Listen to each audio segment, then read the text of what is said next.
కర్మజం బుద్ధియుక్తా హి ఫలం త్యక్త్వా మనీషిణః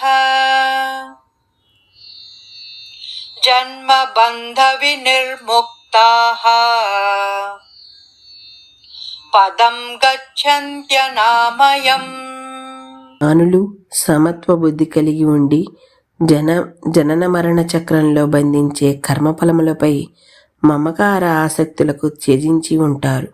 ఇలాంటి దృక్పథంతో పనిచేయటం వలన సమస్త దుఃఖములకు అతీతమైన స్థితిని పొందెదరు. ఫలాసక్తి లేకుండా కర్మలను ఆచరించమని చెప్పటం కొనసాగిస్తూ అది వ్యక్తిని బాధరహిత స్థితికి చేరుస్తుందని శ్రీకృష్ణుడు మరింత పేర్కొంటున్నాడు. జీవితంలో వైరుధ్యం ఎలా ఉంటుందంటే, మనం సంతోషం కోసం ప్రయత్నిస్తాం కానీ దుఃఖమే అందుతుంది. ప్రేమ కోసం తప్పిస్తాం కానీ నిరాశ ఎదురవుతుంది. జీవించాలని కోరుకుంటాం కానీ మరణం వైపుగా ప్రతిక్షణం అడుగులేస్తూ ఉంటాం. భాగవతంలో ఇలా చెప్పబడింది: ప్రతి ఒక్క వ్యక్తి ఆనందం కోసం కామ్యకర్మలను చేస్తూనే ఉంటాడు కానీ తృప్తి లభించదు. సరికదా ఈ పనులు దుఃఖాన్ని మరింత పెంచుతాయి. ఈ కారణంగా ప్రతి ఒక్కరూ ఈ లోకంలో దుఃఖితులై ఉన్నారు. కొంతమంది తమ స్వంత శారీరక మానసిక సమస్యలతో బాధపడుతున్నారు. మరికొందరు తమ స్వజనుల బంధువులచే బాధింపబడుచున్నారు. మరికొందరు నిత్యావసరాల కోసం కూడా దరిద్రంతో బాధపడుతున్నారు.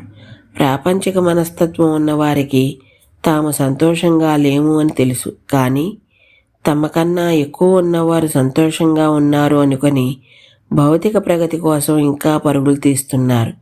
ఈ గుడ్డి అన్వేషణ ఎన్నో జన్మల నుండి సాగుతూనే ఉంది కానీ ఎక్కడా దీనికి అంతమే కనిపించలేదు. ఇప్పుడు లోకులు కామ్యకర్మల ద్వారా ఎవరు ఆనందాన్ని పొందలేరు అని తెలుసుకుంటే అప్పుడు వారు పరుగులు పెట్టే దిశ నిరర్ధకమైనదే అని అర్థం చేసుకుని ఆధ్యాత్మిక జీవనం వైపు తమ జీవితాల్ని యూటర్న్ తిప్పుకునేందుకు ఆలోచిస్తారు. ఆధ్యాత్మిక జ్ఞానంలో దృఢమైన సంకల్పం కలవారు భగవంతుడే సర్వకార్య ఫలములకు భోక్త అని తెలుసుకుంటారు.